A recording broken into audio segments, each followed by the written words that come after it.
Hey, I'm Will Coleman, and welcome back to Haven's Kitchen. Today we're making pork dumplings with gingery miso sauce.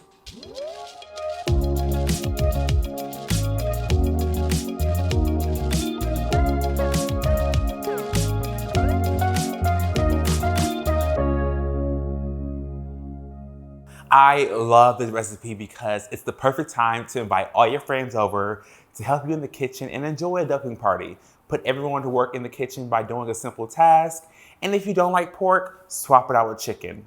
It's that simple. If this recipe sounds tasty to you, be sure to subscribe to our channel to see future recipe videos.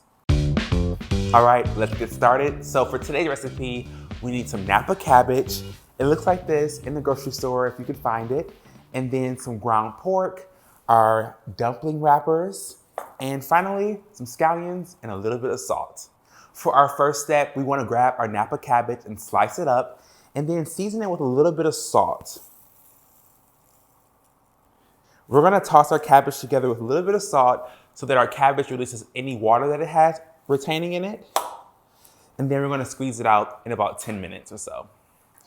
While our cabbage is sitting, I'm going to slice up some scallions to add to our pork.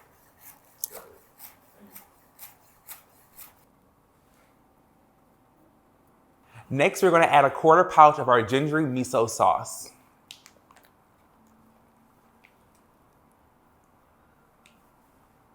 And it's that simple. This is our pork filling. I've placed my Napa cabbage that's been sitting in salt for 10 minutes in a clean kitchen towel, and I'm going to squeeze out all of the remaining liquid. Now I'm going to add my cabbage that I removed most of the liquid from into my pork. Now I'm going to mix my cabbage and pork together. All right, this looks great. Now it's time to make our dumplings. I have my dumpling paper right here. Then I'm going to add a teaspoon of filling into the center of each dumpling. And I'm going to add some water using my fingers on the sides of the dumpling paper in order to help it seal once I close it. I'm firmly pressing the sides together to be sure that it doesn't open up while cooking. And I'm going to gently fold the sides. And just like that, you have your homemade dumpling. When it comes to making dumplings, some of my top tips are you want to use water to seal the sides and you want to crimp them so nothing comes out. But also it's really important not to overstuff your dumplings as well because they can explode when you're cooking them in the oven. And nobody wants that, especially if you're hosting a dumpling party.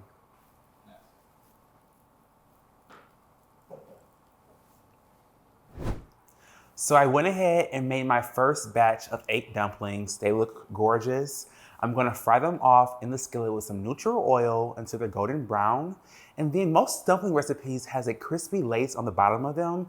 And that's achieved by using a cornstarch slurry. Cornstarch slurries always have a little bit of water and a little bit of cornstarch. And that's gonna achieve a nice golden crispy dumpling. While I have my dumplings finishing on the stove, I'm gonna make a quick and delicious miso dipping sauce using my gingery miso sauce with some soy sauce. And it's really easy because we're only mixing it all in one bowl with some pretty flavorful ingredients. I got some sesame oil going in as well and some red chili flakes for a little bit of spice. Give that a mix.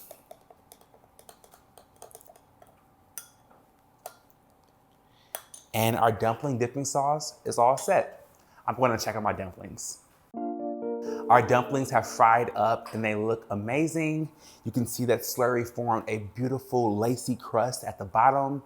So I think it's time to dig in.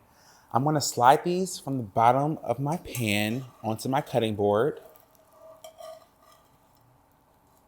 All right, now it's time to break these dumplings apart. Listen to that crunch.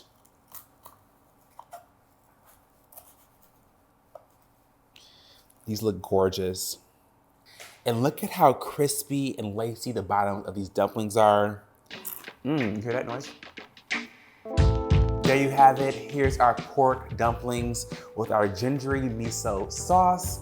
It's gonna be perfect. I'm gonna go ahead and fry up the rest of my dumplings. My friends are on their way. If you've enjoyed this recipe, be sure to like this video and subscribe to our channel to see future recipe videos. For the full recipe and a textable shopping list, click the link below. Thanks for watching and be sure to cook happy.